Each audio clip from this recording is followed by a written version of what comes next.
Welcome to channel Catatan Investasi. Baru-baru ini ada kabar bahwa Giant akan ditutup bulan Juli besok, teman-teman. Nah, bagaimana kabar atau nasib dari saham Hero? Kita akan saksikan setelah yang satu ini.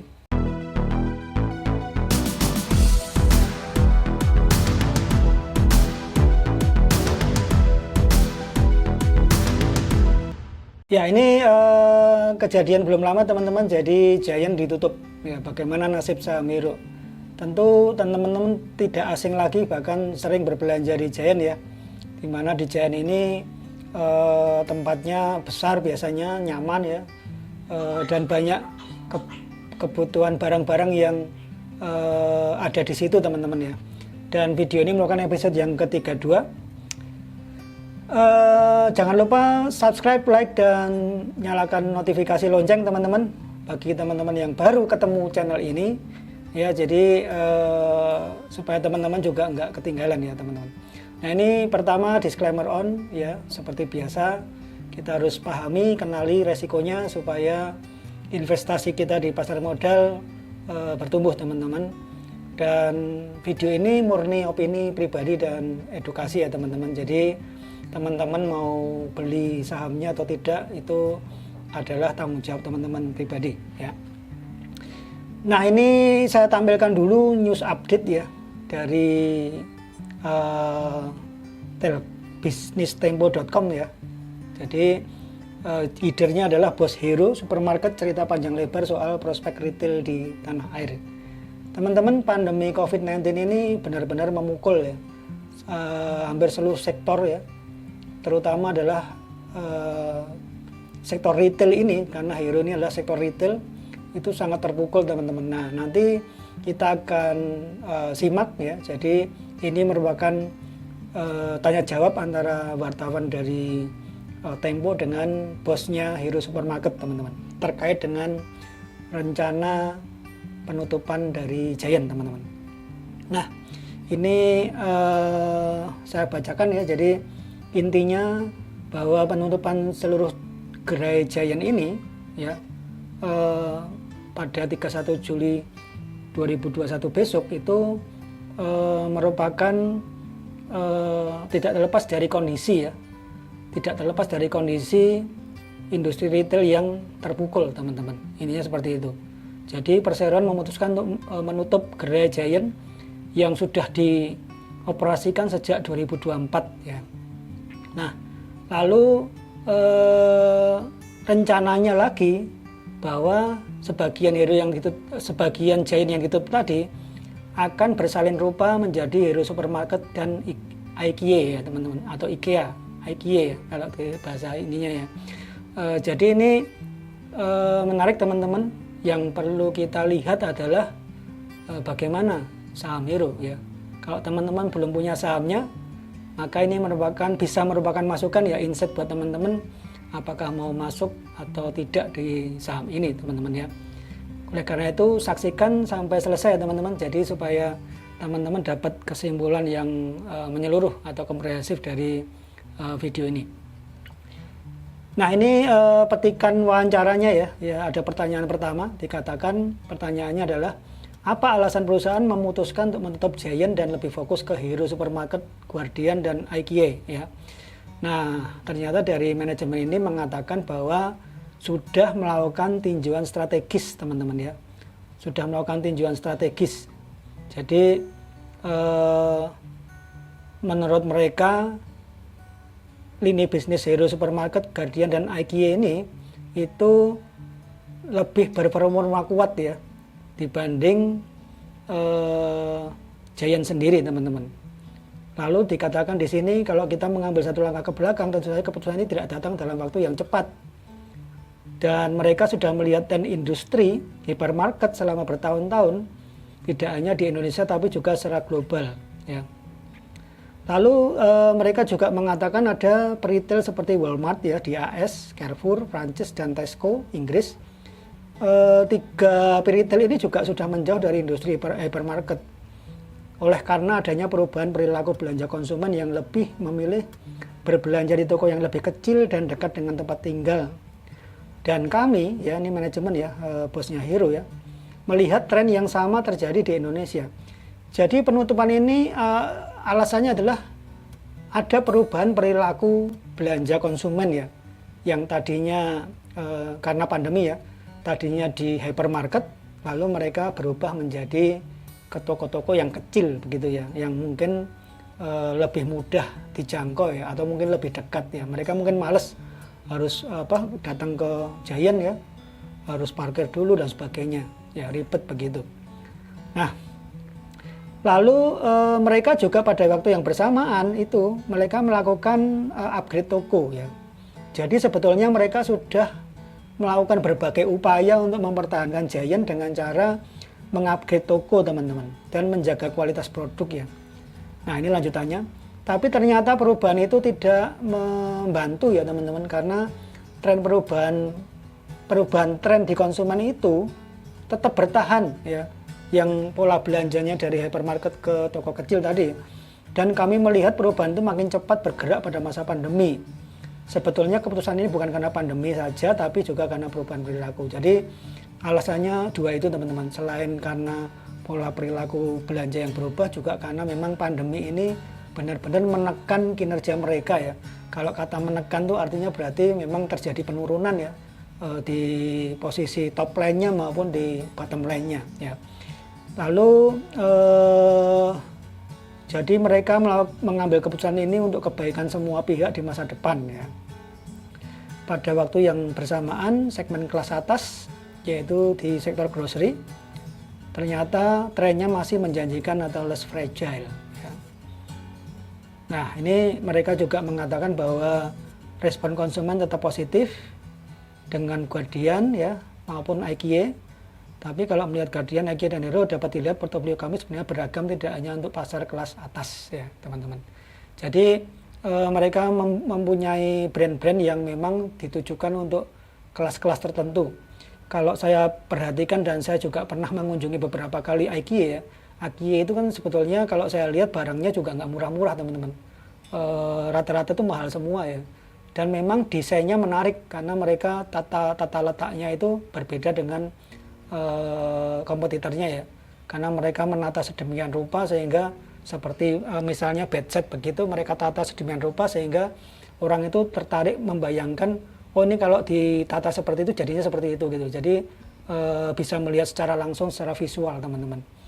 Nah itu kalau beda dengan kompetitornya yang memang hanya dipajang begitu ya, tidak di setting begitu. Dan memang kalau kita lihat IKEA ini memang membutuhkan lahan yang sangat luas ya, membutuhkan lahan yang sangat luas. Dan kalau Giant kemudian berubah menjadi IKEA, itu berarti sebetulnya dari sisi lahan sudah tepat ya, karena tidak perlu istilahnya memperluas lagi ya, tinggal penataan di dalamnya. Nah ini pertanyaan kedua teman-teman ya, dari wartawan Tempo ini ya. Jadi bagaimana pandangan Anda tentang industri retail di Indonesia ya. Nah ini komentar mereka bahwa pandemi itu belum pernah dirasakan sebelumnya, tidak ada yang pernah mengalami kondisi seperti ini. Ya, ini retail terkena dampaknya dan mereka juga melakukan banyak penyesuaian ya. Dan kita semua tahu industri retail menjadi salah satu yang paling terpukul ya. Nah di sisi lain mereka juga seiring dengan program vaksinasi mereka juga melihat ada tanda-tanda datangnya pemulihan ya. Tetapi mungkin akan terasa lambat ya, karena orang mulai percaya diri untuk keluar rumah dan lebih nyaman bergerak ke ruang publik ya. Kita tidak tahu ya, kalaupun vaksinasi nanti ini berjalan ya, saat ini masih berjalan, dan kalau memang berjalan lancar, apakah kemudian orang tren pola belanjanya akan berubah kembali ke hypermarket, itu yang sulit untuk dipastikan teman-teman. Lalu mereka juga berharap ada potensi ya di masa depan untuk pertumbuhan industri ini. Tapi mereka ingin mengatakan bahwa dalam jangka pendek ini masih akan penuh tantangan. Kata penuh tantangan ini artinya memang ya memang harus dihadapi ya, walaupun nggak gampang gitu ya. Nah, seperti retail lain, mereka juga mengatakan kami tidak punya peta ya, kami tidak punya peta untuk menavigasi. Jadi mereka sendiri masih meraba-raba juga pandemi ini nanti akan seperti apa, berakhirnya seperti apa, dan mereka tentu saja belum benar-benar memiliki peta yang jelas. Artinya mereka juga tidak siap ya, dengan kata lain kalau saya lihat seperti itu teman-teman. Tapi mereka juga masih menilai memiliki nilai-nilai yang tetap dijunjung ya untuk melayani pelanggan ya, ini pastilah ya, karena kalau bisnis retail seperti ini kalau pelayanannya nggak bagus maka dengan mudah konsumen itu pindah ke kompetitor. Ini lanjutannya teman-teman. Nah, saya ingin mengatakan hal itu sangat membantu kami di masa pandemi. Jadi pelayanan tadi ya membantu kami selama menghadapi pandemi ya. Nah, ini lanjutannya, menurut saya yang penting jika fokus pada kekuatan inti, mau mengambil selangkah depan untuk melayani pelanggan. Nah, mereka di Hero dapat melakukan itu dan kami akan fokus pada kekuatan kami di seluruh brand ya. Jadi 3 brand ini nanti yang akan ditonjolkan setelah penutupan Giant teman-teman, kira-kira begitu. Nah, ini ada opini dari pengamat retail ya, Yongki Susilo ya. Dikatakan perubahan perilaku konsumen khususnya menengah atas bergeser dari semula mengunjungi toko berformat besar menjadi gerai yang lebih kecil, tapi tak diikuti dengan inovasi ya. Cocok ya dengan kata bos Hero tadi ya. Jadi ia berpesan soal pentingnya lokasi yang berencana mengalihkan gerai Giant menjadi IKEA dan Hero atau Hero. Jika lokasi bekas Giant di area dengan masyarakat menengah ke bawah, tentu tidak bisa untuk diubah menjadi Hero. Jadi intinya Hero Supermarket ini adalah untuk masyarakat segmen atas ya, sedangkan Giant untuk menengah bawah. Jadi kalau misalnya lokasi Giant akan berubah menjadi Hero, menurut pengamat Yongki Susilo ini, maka itu penting diperhatikan ya. Ada kemungkinan justru malah tidak berhasil begitu. Nah, ini terakhir ya, news update dari petikan wawancara ini ya. Jadi begitu juga jika ingin menyulap Giant menjadi IKEA, menurut Yongki perlu studi daya beli masyarakat mendalam ya. Kalau daya belinya terlalu rendah, masyarakat hanya datang untuk jalan-jalan ya. Jadi ini berita tanggal 25 Mei ya teman-teman. Ya cocok ya teman-teman, karena IKEA ini produk-produknya juga mahal ya.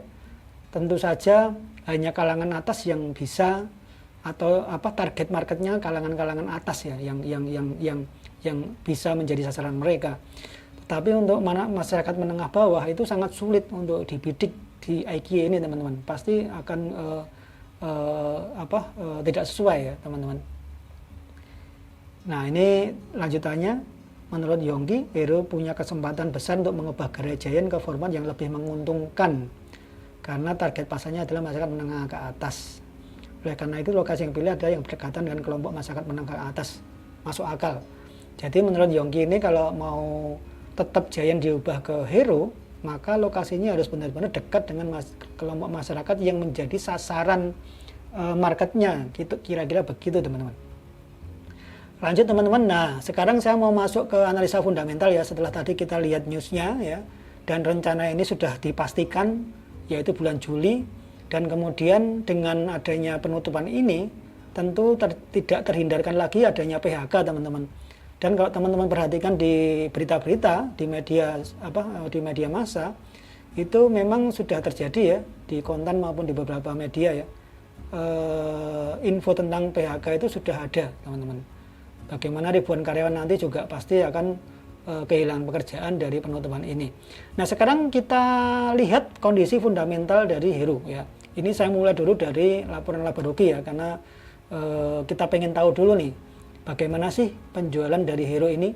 Apakah betul seperti yang dikatakan dari bos Hero tadi, bahwa 3 brand yang akan difokuskan nanti itu benar-benar bisa diandalkan? Nanti teman-teman akan lihat dari data ini ya. Nah, kalau kita lihat data 5 tahun terakhir ya,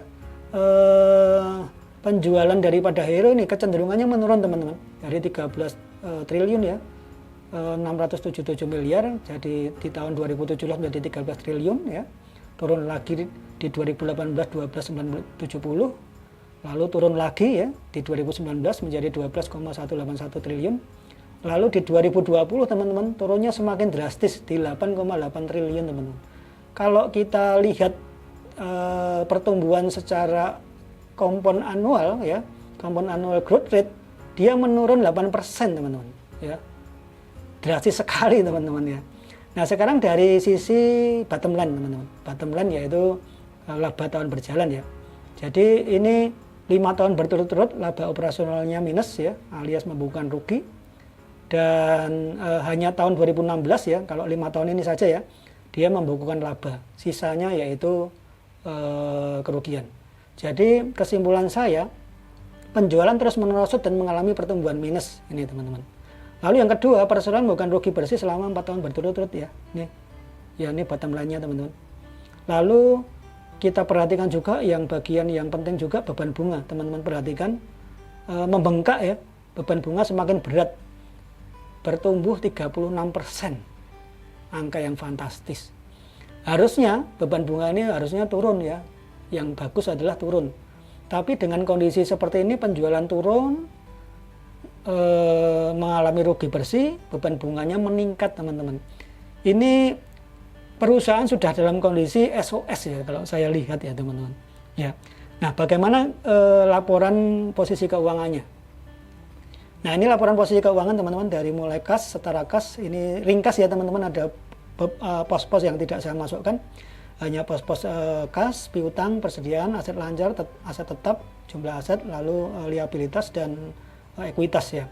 Kalau kita lihat di sini kondisinya juga hampir sama dengan laporan rugi labanya ya. Asetnya turun ya 8% ya, CAGR. Bahkan pertumbuhannya negatif ya. Ini pertumbuhannya negatif 8 ya.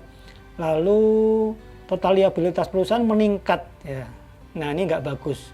Penjualannya turun, hutangnya naik, bunganya bengkak. Kira-kira begitu teman-teman. Liabilitas meningkat 8%. Lalu saldo laba juga tergerus ya teman-teman. Perhatikan, laba ditahan itu adalah return earning istilah lainnya, atau saldo laba yang tidak ditentukan penggunaannya ya teman-teman.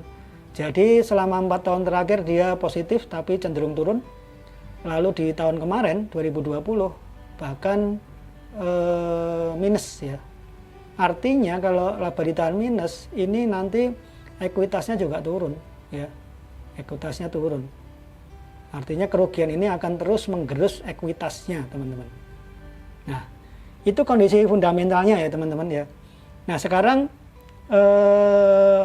merujuk kepada penjelasan Bos Hero tadi, kita lihat kinerja segmen usaha ya. Kita lihat di sini apakah betul dengan ditutupnya Giant, 3 brand lain itu nanti akan bisa diandalkan atau dipertahankan. Nah ini laporan keuangan dari laporan laba rugi ya dari Hero, tetapi berdasarkan segmen usaha teman-teman, supaya kita bisa melihat lebih detail lagi. Nah menurut laporan keuangan ini dikatakan manajemen bahwa mereka membagi bisnisnya menjadi segmen food dan non food. Segmen food itu meliputi supermarket dan hypermarket. Ini adalah Hero ya, Hero dan Giant ya. Lalu non-food itu meliputi apotek, toko obat, kesehatan, kecantikan, perabot rumah tangga. Nah non-food ini adalah IKY sama Guardian ya, apotek Guardian ya. Nah kita lihat di sini segmen food itu cenderung turun ya, tergerus nih teman-teman.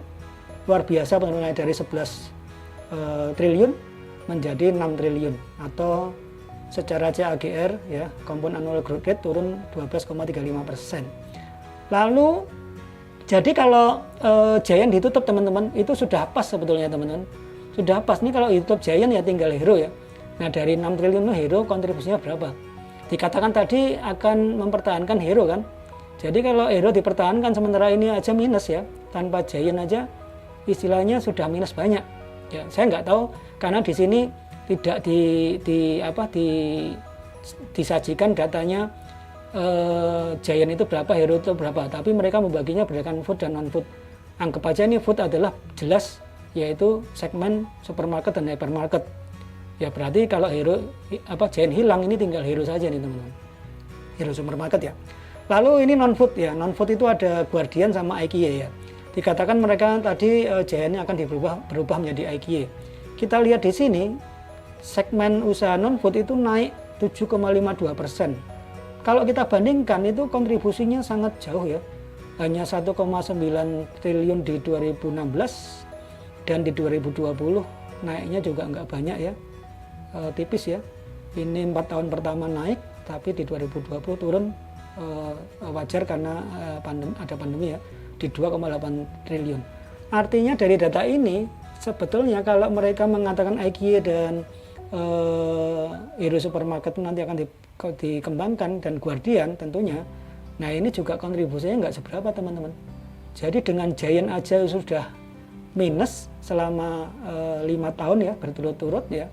Saya belum buka datanya yang tahun-tahun sebelumnya ya, tapi 5 tahun sudah cukup menggambarkan kita, memberikan kita gambaran bahwa bisnis ini sebenarnya sedang alert begitu ya, sedang alert ya, sedang kondisi yang tidak sehat teman-teman.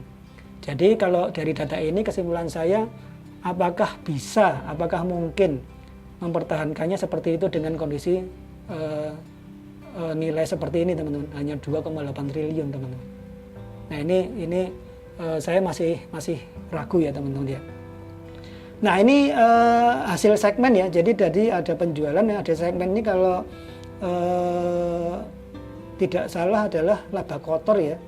Ini istilahnya ini agak ini ya, karena ini saya buat grafiknya supaya lebih mudah ya, karena kalau membaca di laporan keuangannya agak susah memetakan begitu ya. Nah ini kalau kita lihat di sisi food itu selama 5 tahun terakhir itu laba kotornya ambles teman-teman ya. Ini 90 miliar, minus 433 miliar, minus 1,5 triliun, minus 200 miliar, minus 800 miliar. Sementara non-food itu juga hasil segmennya tipis teman-teman ya. Bahkan ini terakhir hanya 90 miliar di tahun 2020 ya. Nah ini sekali lagi kalau dengan 90 miliar ini kontribusi dari IKEA dan Guardian ya sama Hero ya, saya nggak ngerti nanti ini akan naik jadi berapa. Mungkin akan sangat berat ya teman-teman. Nah sementara gerai IKEA sendiri ya, kalau saya cek di situs ya, mereka hanya punya 3. Jadi kalau nanti Giant jumlahnya berapa dirubah menjadi IKEA ya, itu nanti membutuhkan investasi yang sangat besar.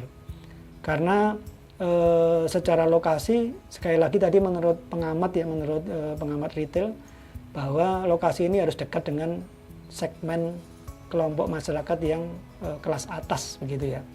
Nah nggak tahu dengan tiga gerai ini, dengan tambahan gerai apakah bisa memperbaiki kinerjanya yang sedang ada dalam masalah teman-teman. Lalu terakhir kita perhatikan teman-teman kinerja harganya. Bagaimana kalau perusahaan dengan kondisi fundamental yang tidak bagus atau mengalami kerugian yang terus-menerus, biasanya secara harga itu juga akan mengikuti ya, kecenderungannya harga akan merosot atau harganya tidak akan kemana-mana.